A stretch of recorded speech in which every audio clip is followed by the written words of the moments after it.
They turn down kids with disabilities, don't get into these programs, left to be in the public schools. They can turn down students who are gay or lesbian within these schools. My rural areas often don't have an alternative for people to go to, so they don't see that. But yet, the one thing I'd really disagree with you, in Wisconsin anyway, those public dollars do go to the private vouchers, so they're losing their money in rural schools to go to this experiment, which hasn't worked. But let me just read you a couple things on the Wisconsin experience, because I know this inside and out.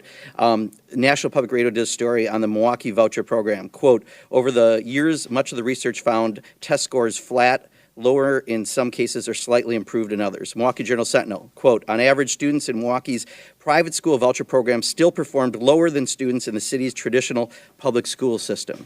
Again, Milwaukee Journal, another article, Right Step Inc., I don't know if you're familiar with that school, a taxpayer-funded voucher school in Milwaukee.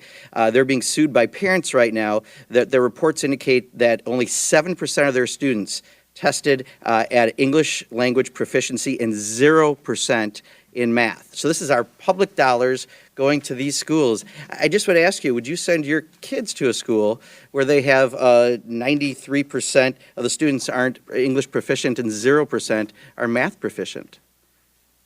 Would I? Congressman, thank you for the question. And I'm really glad to hear you're from Wisconsin and you've had some of the experiences in Wisconsin. I was just recalling the history of the program in Since Wisconsin. I only have 5 minutes, I know, appreciate but, that, but I want to to remind you that you. Polly Williams, a Democrat city councilwoman, was the one who first introduced the Milwaukee and who program. now says it's not lived up to its no promise. longer living. Right, but before she passed away, said it does not live up to its promise. You're familiar with that, right? And now 28,000 students in the city of Milwaukee. She said it didn't live up to the promise of what the creation was. But the question is, would you send your children to a school with 93% Today, not proficient in 28,000 students in the city of Milwaukee so I guess you're are not going to being answer sent that there question by either. their So let me, if I parents. can then, Madam Chair, if I can take my time back, if you're not going to answer the question, let me ask a different question that you might be willing to answer.